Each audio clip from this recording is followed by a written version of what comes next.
Muito obrigado, senhor presidente Randolfo Rodrigues, prezados colegas, senadores. Seja muito bem-vindo aqui à casa, doutor Luiz Paulo Dominguete. Obrigado, excelência.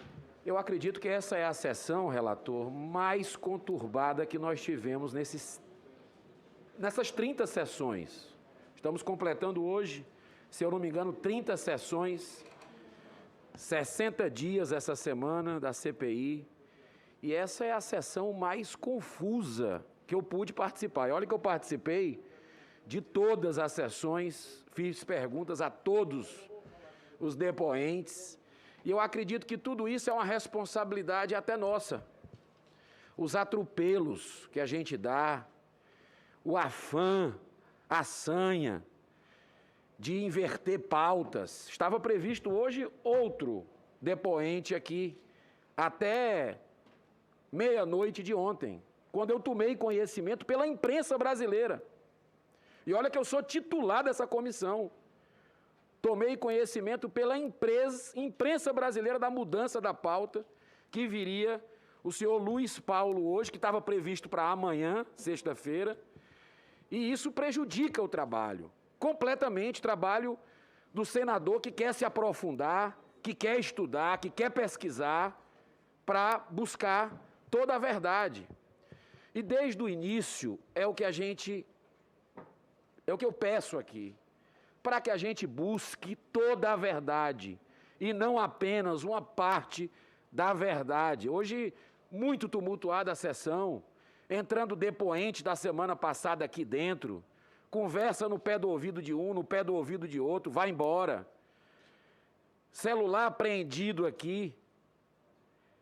Tudo isso, eu acredito que faz com que a gente perca um pouco o foco por esse atropelo que a gente percebe aqui nessa sessão. Mas, pelo que deu tempo de madrugada e hoje pela manhã de desenvolver algumas perguntas aqui, fica muito claro, observando as respostas que o senhor deu, senhor Luiz Paulo, para cada senador, para o relator, que não tem como a gente não ouvir aqui o funcionário do Ministério da Saúde, Roberto Dias, Coronel Blanco também é fundamental, que tem aqui, inclusive, uma possibilidade de acariação, para a gente entender essa situação confusa, e o representante dessa empresa, Davat, Cristiano. É tudo muito estranho o que está acontecendo. O que o senador Eduardo Braga trouxe aqui, senhor presidente, é muito grave. Que existiu uma fraude dessa no Canadá. A matéria é do jornal Valor Econômico de ontem, mostrando, eu vou ler aqui, ó, empresa de vendedor que relatou o pedido de propina é suspeita de golpe em negociação de vacina no Canadá. Parece realmente algo internacional, um esquema internacional que essa empresa está envolvida. Então, o senador Eduardo Braga falou em FBI aqui. Eu não sei se esse é o caminho legal, ou se é a polícia do Canadá. Se de alguma forma o Senado Federal pode buscar informações da polícia federal lá do Canadá para trazer informações, porque os dados aqui são muito confusos. Ninguém sabe quem representa o quê, já surgiu aqui, senhor Luiz Paulo. Eu começo a fazer as perguntas para o senhor, mas para confirmar dados. O senhor se diz representante da Davat. O senhor diz que tem um documento que mostra que é representante dessa empresa que está no celular que foi apreendido. Sim, excelência. A gente vai ter acesso a esse documento, senhor presidente? Disponibilizei. Perfeitamente. Hoje? Ainda hoje. Está sendo feita a perícia no celular, conforme foi requerido e deferido por essa presidência. Ao final, o celular vai ser devolvido e todos os documentos nós vamos requisitar do depoente. A Davat nega que o senhor seja representante dela? A Davat, ela não nega que eu seja o representante. Ela fala que, no caso da minha atuação junto ao Ministério, era uma atuação sem vínculo imprecatício, que eu era o intermediário. Ela tinha conhecimento. Inclusive, E alguns documentos que estão no celular, que vão ser disponibilizados a Vossa Excelência, o Herman, que é o dono, ele cita o meu nome validando a proposta. E ele sabia, o céu do Brasil, que era o Cristiano, sabia da minha gerência, da minha oferta ao governo brasileiro. E sempre validou a oferta, sempre incentivando e sempre validando que a vacina existia. Por isso eu estive aqui. Essa propina que o senhor diz, esse pedido de propina que o senhor diz ter recebido, por quê? Essa é uma pergunta que eu sei que alguns senadores já fizeram aqui, mas por que o senhor não encaminhou esse fato imediatamente a entidades respeitadas, das mais acreditadas pelo povo brasileiro, que é a Polícia Federal, ou o Ministério Público Federal, também muito respeitado, principalmente o senhor sendo um policial em atividade? Por que não fez na época e somente agora essa denúncia aos órgãos competentes? Excelência, na época eu comuniquei à empresa do que estava acontecendo e solicitei um posicionamento. Eu já tinha dito que não ia acontecer. O senhor Roberto Dias foi informado que não ia acontecer. Entendeu? O senhor Vossa comunicou Excelência formalmente com algum documento? Não entendi, Excelência. O senhor comunicou à empresa formalmente? Verbalmente, via telefone. Formalmente, não. A maioria das nossas conversações eram via Zap, via fone, né? Isso está no aparelho que foi apreendido? Foi uma conversa... Tá. Uma ligação, Excelência. Uma ligação. Fazer mais uma pergunta aqui para o senhor, sempre lembrando que o senhor está sob juramento de dizer a verdade, sob pena de incorrer no crime de falsos testemunhos. Sim, Excelência. Pergunta, o senhor se reuniu com algum integrante desta CPI antes dessa sessão? Me reuni? Sim. Não, Excelência. Com ninguém, não tratou assunto nenhum? Me reuni, como com assim? Algum integrante, qualquer um integrante dessa comissão? Não. Me reuni, não. Tá, eu vou pedir agora, porque a próxima pergunta surgiram o nome de alguns municípios, né? E eu tenho insistido que a gente precisa investigar, independente de ser R$1, Perfeito, Excelência. ou 1 milhão, ou 50 milhões, ou 2 bilhões de reais, não importa o valor, corrupção é corrupção. Então a gente tem que investigar, seja ela de governo federal, seja ela de governo estadual, de município.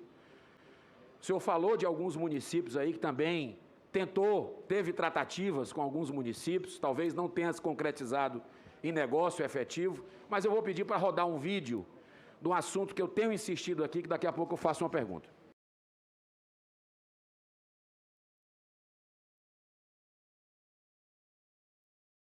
Só fazendo um esclarecimento desse tema, que cada vez mais chama a atenção do povo brasileiro, do cidadão de bem nas ruas.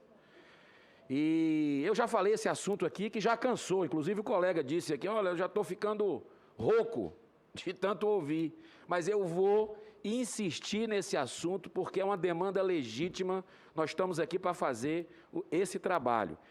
Essa questão dos prazos, após a decorrência da não entrega dos respiradores, a empresa requereu que eles viessem da China, fossem trocados para outros fornecidos por fabricante nacional. Nesse caso, a empresa Bioenergy. Agora vem a novidade, que é localizada no município de Araraquara, estado de São Paulo, e que teve seu sócio-diretor, Paulo de Tarso, preso nessa operação, juntamente com a dona da empresa Rempcare. Agora vem aqui. Segundo a nota técnica número 9 da CGU, a mesma que trata a negociação de 300 respiradores, apesar de acumular um capital social de apenas R$10 mil, a Bioenergy comprometeu-se a doar, acredite se quiser, senador Marcos Duval, 30 ventiladores pulmonares para a Prefeitura de Araraquara. Olha que coincidência.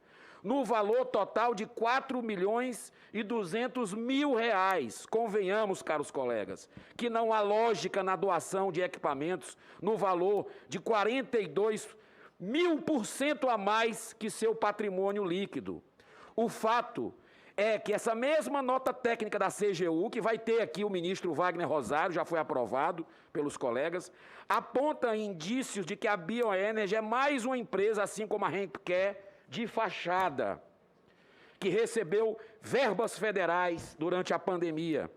O fato é que, segundo a coluna Radar da Veja, de 25 de setembro de 2020, do jornalista Robson Bonin, a Prefeitura de Araraquara, governada pelo senhor Edinho Silva, ex-ministro, teria sido beneficiada por 30 respiradores exigidos como, entre aspas, propina pelo fechamento do negócio com a empresa Hempcare. O secretário executivo Carlos Gabas, que foi negado aqui a vinda dele, teria participação na negociata, aquele mesmo que também foi ministro. A última pergunta que eu faço é, o senhor falou de alguns municípios que o senhor tentou fazer transação aí com a venda de vacinas. E aí surgiu o nome também da Janssen, aqui nessa sessão. Começou apenas com a AstraZeneca, que diz que não trabalha com intermediários. Olha que coisa nebulosa isso tudo. E aí surgiu o nome da Janssen, da Johnson & Johnson, e surgiu também da Sputnik. Que municípios foram esses que o senhor fez tratativas em nome dessas empresas multinacionais? Na verdade, Excelência, houve, por parte dos municípios, um envio de uma intenção de aquisição de vacina. Quando a empresa respondesse essas requisições, iniciaria um processo aí contratual de validação e tudo, né? Então a Davat, ela respondeu a alguns municípios pedindo a troca da vacina que ela havia ofertado à Janssen. Ela respondeu dizendo que se poderia se trocar pela AstraZeneca, né? E aí, a hora que o alocador liberasse a informação que eu tenho, a vacina para a Davat, que 15 segundos. Era o parceiro comercial, proprietário da vacina, as tratativas se iniciaram. O bom é frisar, Excelência, que em momento algum a Davat, numa proposta comercial, ela solicitou qualquer tipo de pagamento adiantado. O contrato, que era o mesmo que viria junto com o Ministério, quase igual ao do Ministério, seria para os municípios, para os consórcios, momento algum pede qualquer tipo de pagamento adiantado. Sim, garantindo, dando segurança ao parceiro, que seria uma letra de câmbio ou uma escro que somente seria liberada ou descontada, né, quando a vacina fosse certificada e enviada para o Brasil. Essa era a proposta comercial que foi feita junto ao Ministério. Então, não houve nenhum pedido de adiantamento, nenhum pedido de pague adiantado, não. E era o mesmo formato que iria ser proposto para os municípios, para os consórcios e o Estado. Que consórcios foram esses? Excelência, eu teria que buscar essa informação dentro do aparelho que de... Está no seu celular? Sim, Excelência. Eu peço ao presidente, se puder, depois falar o nome dos municípios. Só para encerrar, presidente, lhe agradecendo muito pela sua paciência, dizer que amanhã estava prevista a votação desses personagens do vídeo que eu apresentei, o senhor Será na terça, Bruno Dauster e a senhora Cristiana Prestes, dessa empresa Hempcare, e o ex-chefe da Casa Civil da Bahia, exonerado por esse escândalo, deixando claro que eu, como membro titular dessa comissão, me sinto desrespeitado por não ter sido avisado por essa comissão. Eu fui ver na imprensa que mudou. E, mais uma vez, o STF, com todo respeito a essa casa, o nosso Supremo, enquanto a gente quer fazer o trabalho, investigar, fazer as perguntas, ele interfere, deixando que a gente busque toda a verdade com relação a isso. Então, só para deixar claro para a população brasileira que ainda nos assiste, que ela vai ter a votação na próxima terça-feira sobre o consórcio Nordeste. E é importante que as pessoas esperem definição sobre isso.